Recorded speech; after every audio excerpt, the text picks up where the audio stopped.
Good morning, everybody. It is Friday. It's 8:30. It is time for Coffee Talk with Kima. I've got my coffee. I hope you have yours. It is beautiful. I don't know if you can see over my shoulder here, straight up here. It is gorgeous outside this morning. This is probably my second favorite time of the year because it's the second most fall-like kind of weather, right? Where it's cool in the morning and in the afternoon warms up a little bit. I'm not looking forward to those heavy humidity days that are coming. Not looking forward to those at all, but I am loving cold mornings and warm coffees. Man, so lots to talk about today, and I'm excited to do that. Um, I want to thank those of you that have come by the office here at 881 Falcate Drive in Wake Forest, or have contacted us and have donated peanut butter and jelly.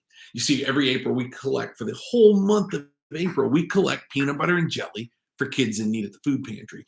Why peanut butter and jelly and why kids? Well, my heart breaks for kids that go without. And the peanut butter and jelly is a thing that they can open without having to have a can opener. They can use their fingers to eat it. They don't have to cook anything. So if a kid comes home after school and he has nothing to eat, he can eat some peanut butter and jelly, right? And who doesn't love a good PB and J? Not necessarily my number one sandwich, but it's definitely top three for me. Top three. But anyhow, so if you're so inclined during the next week, right? We got about a little bit over a week left of the month, a week and a half, I guess. If you're so inclined and you want to go pick up I want you to think about it this way: if you pick up one jar of peanut butter, just one jar, um, think about what that does for one jar of peanut butter. Some kids can be able to eat for 3-4 days on a jar of peanut butter minimum, right? That's the kind of difference you can make with one extra jar of peanut butter, and that's it. So that's all we're asking for is one jar of peanut butter, one jar of jelly. If you want to bring more than that, great. But for those of you that have brought us peanut butter and jelly, thank you. Sincerely, from the bottom of my heart, seriously, thank you. Very, very grateful. May 17th, real estate agents. I'm speaking directly to you right now. Whoops, directly to you, real estate brokers. May 17th here in Raleigh at the barn, the Wakefield Barn. If you've never been to the Wakefield Barn, you're going to want to be. Even if the event was terrible, the barn is so cool. I mean, it is the coolest event venue in Raleigh. But May 17th, from 12 to 6 that day, we're going to be hosting an event where we're giving back to the real estate community, and we're bringing in speakers from all around the country to talk about work-life balance, to talk about marketing, talk about video, short form, YouTube.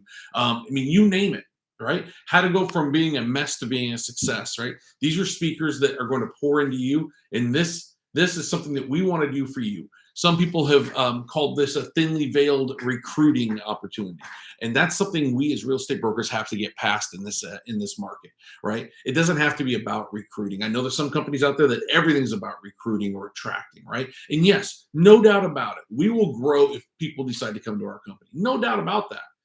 But we also have to start treating each other as though we're in this business together. And here's the secret: don't tell anybody. We are in this business together, right? Jim Allen's leading the way at making sure that people understand brands don't matter, right? His business is still growing, right? And he's still adding brokers, but he's doing it in such a way by giving back to our community on a regular basis. For those of you I saw at Rebar this week, you understand what I'm talking about. So this is an event for you. I don't care what level of business you're at. If you are a real estate broker in the Raleigh community, I'm going to put the link in the chat here later. Come together and grow. It's $49 all day event. There is no profit involved here. That $49 is worth just one of these people that are coming. So super excited about that. Enough about that right now. So let's get into the meat of this today, right? And that is, it's the end of an era. My Oakland A's signed a document to go ahead and buy some land in Las Vegas, and they're probably moving to Vegas. When I grew up in the early 80s, I grew up in 15 minutes from the Oakland Coliseum in the Bay Area of California. And while I was there, that's when I developed my allegiances to the A's and Raiders.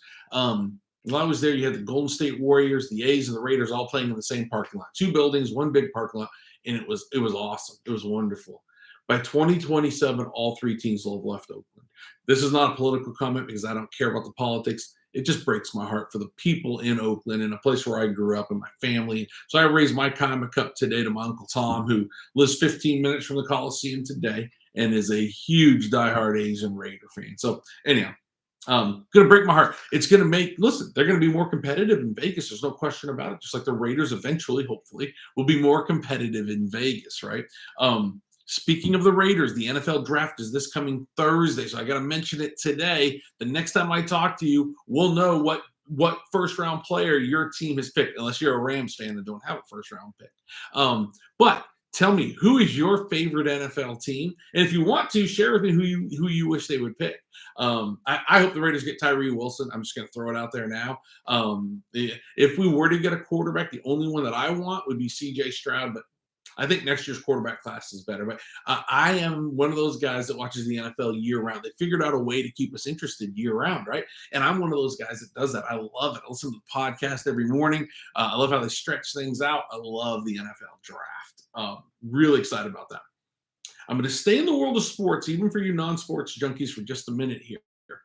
What is better? Vote for me. Playoff basketball, which was great last night, or playoff hockey? Which one's better to you? I'm curious what you think, right? They're both like at the edge of your seat. They play differently this time of the year.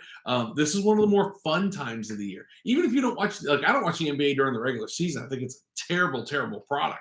But come playoff time, boy, I am tuned in. And last night, it pulled people together, brought my son Cole and I together. We got a chance to watch a little basketball last night. Really, really enjoyed that. So, what is better, playoff basketball or playoff hockey? And speaking of playoff hockey, so I'm one of those Canes and fans. You know what a Canes and fan is? So if you live in Raleigh, you can't help but cheer on the Carolina Hurricanes. They're good now, right? They haven't always been good. They've been up and down.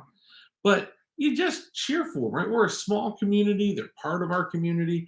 They make themselves accessible. They're a fun team to cheer for. So it's the Canes and whoever your number one team is, because everybody hears from someplace else, right? So I grew up a Bruins fan. I am a diehard, dyed-in-the-wool Bruins fan. Go Bees, baby. So I am a Canes and Bruins fan, which makes it very difficult when they play each other. But make no mistake about it, when they do, I still cheer for my Bruins. Still cheer for my Bruins. Have you started to mow the grass yet? Is it that time? Like I look outside and it's beautiful. Things are growing, right? We haven't mowed our grass yet. We haven't had to just yet. Now I've got some weeds popping up in some places, but I haven't had to mow the grass just yet. Although I do think that if the weather were to hold off this weekend, it might be the weekend to get out there and just give it one fresh cut. But I've been seeing lawnmowers around. I've been smelling that smell or hearing that sound, right, of lawnmowers. If you've had a chance to get started on your yard maintenance now, don't get me wrong. Just because we haven't mowed the grass doesn't mean it's working, right? We laid down some new what do you call it, like yard fabric, and put down some new pine. We've been mulching like crazy. Matter of fact, this is a story for another time. But did you know that mulch can get your head bitten off? Ask my wife about that sometime. I'll say this: don't ever come home from being out of town and complain about anything or make it sound like a complaint. That's not a good idea. That's my tip to you, all you men out there today. That is my my marriage advice to you. But when I start thinking about start hearing all these mowers out there and start thinking about that time of the year, it gets me to thinking about grilling, right? We grill year round in North Carolina, no doubt about it.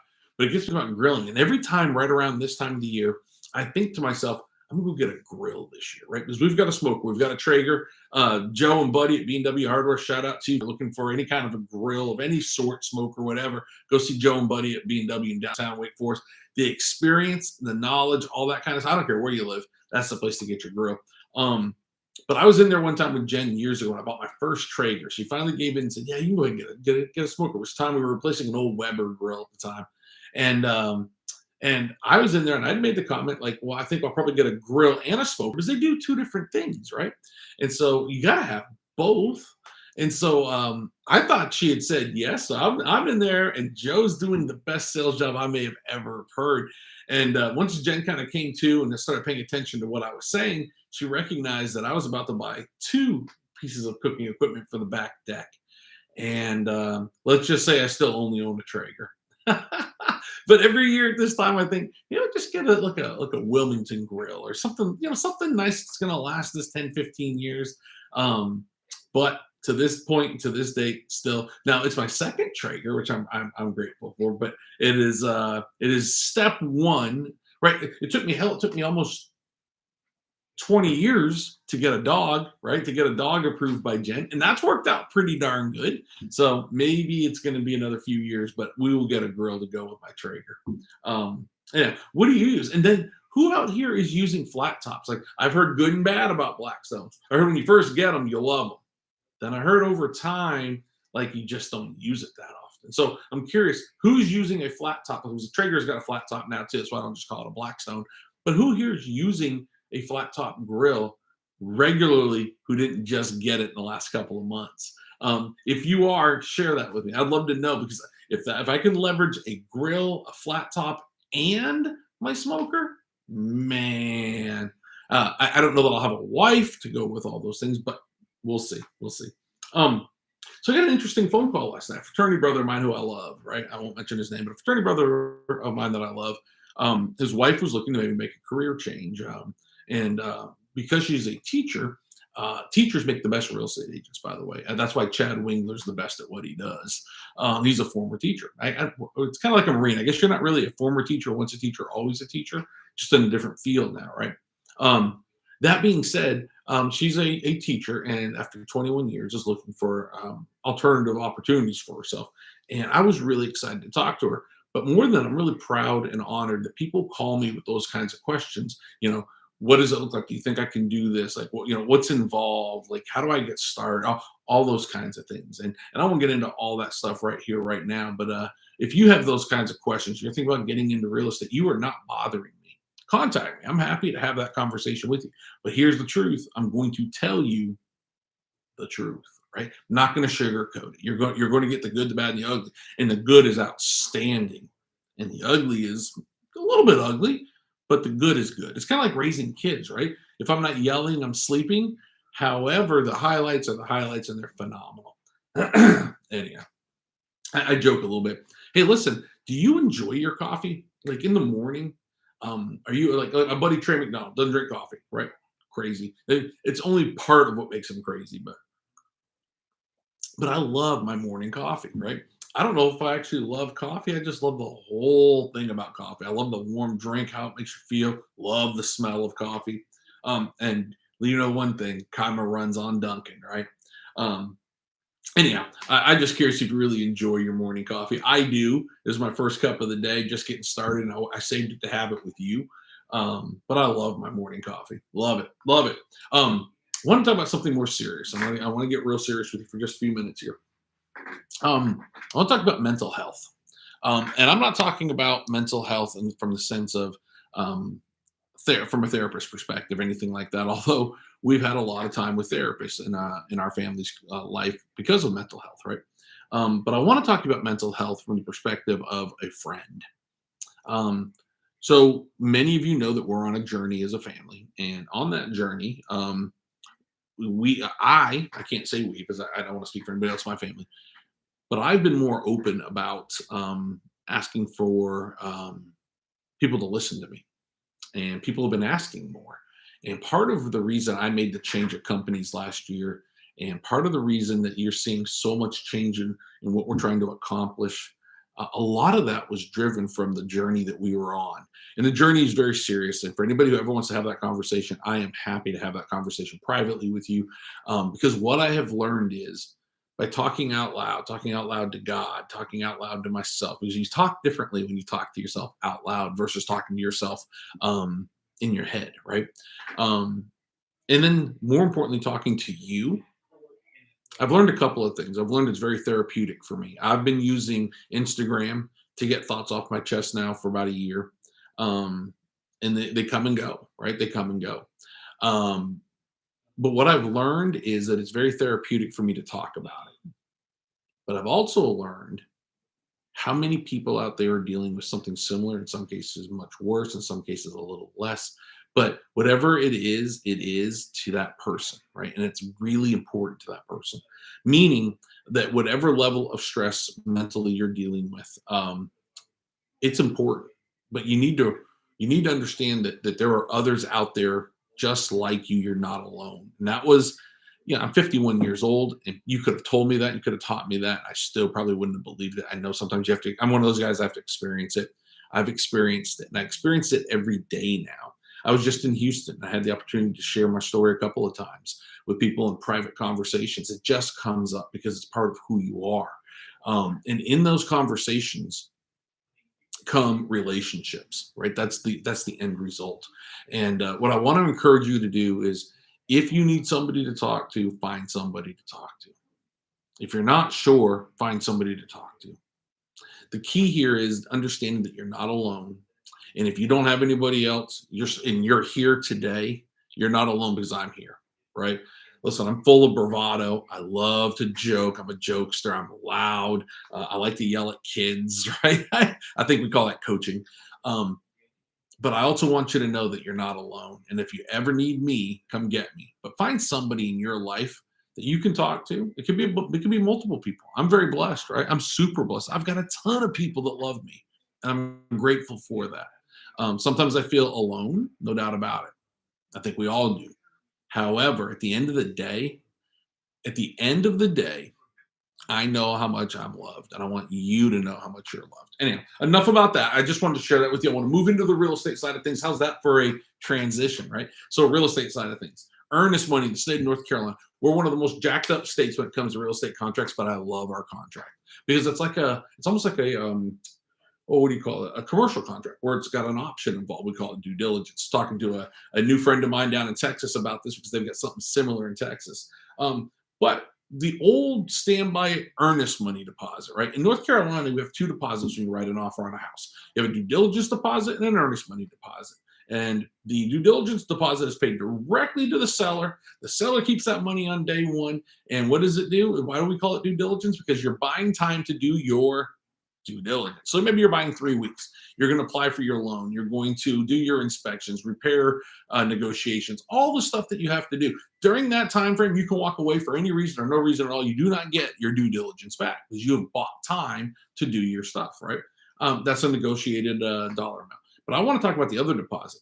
The day that the due diligence expires, your earnest money kicks in. So let's say the buyer did not back out by the end of the due diligence period. If that's the case, then the earnest money kicks in. Now, if the buyer were to back out, the seller is protected because now the seller's got movers coming and everything else. But let's just say a buyer decides to back out after they've done all their due diligence and everything's passed and they're happy, then they get cold feet. Something were to happen to them and they decide 2 weeks or 2 days prior to closing, the day of closing, that they want to walk away. Well, they then have to make a second decision. Do they want to walk away from the earnest money deposit? You don't get that back. Unless you can back out of the contract for a legal reason, you don't get that back. And so for a long time, well, the market was so white hot, earnest money didn't matter because people were putting down exorbitant amounts of due diligence money that they would never walk away from. Tens of thousands of dollars. We had a couple that were over $250,000, right? You're not walking away from that deposit. But in most cases, after the due diligence period, yes, you've walked away from that due diligence deposit on day one. But that earnest money deposit has been a lot lower and it's a lot easier to walk away. What we're seeing right now is earnest money deposits rising again in order to protect sellers from buyers just getting cold feet and walking away and just leaving $1,000 on the table, $500 on the table. Because to some people, that's not a lot of money. So we're starting to see significant earnest money again. Now, don't forget, both deposits are applied to the final sales price. So just something to know. There's your tidbit for the day. Keep an eye on earnest money. If you're out in the market today and you want to talk about how to best put yourself in position to buy a house, or if you're thinking about selling a house, how do you protect your asset throughout the process? That's what we're here for. Our team does this every day. Would love to help you. Last thing I want to leave you with, the things I started with, and that is this. We're collecting peanut butter and jelly for the month of April for kids in need. Please bring us some peanut butter and jelly if you can. It matters. One jar matters. Share this. Tell others. Collect it at school, whatever you want to do, but we need the peanut butter and jelly for the kids in need. May 17th, for you real estate brokers out there, major event. Check out the notes section here, because I'm going to go ahead and post the link. And to that end, keep in mind, Every brand and every firm is welcome. This will be brand agnostic. This is truly us pouring into each other. What we're hoping is that you do the same thing and invite us, and we'd love to be there. And then finally, give us a like right here on this YouTube channel if you're watching this on YouTube. We're trying something new today, but if you get a chance, give us a like on our YouTube channel, because what we're about to unleash on YouTube is going to be an awful lot of fun, and we're super excited about that. If you're watching today on Facebook, thank you for following us. We're so grateful for you, and I hope to see you soon. You guys take care. See you in a week.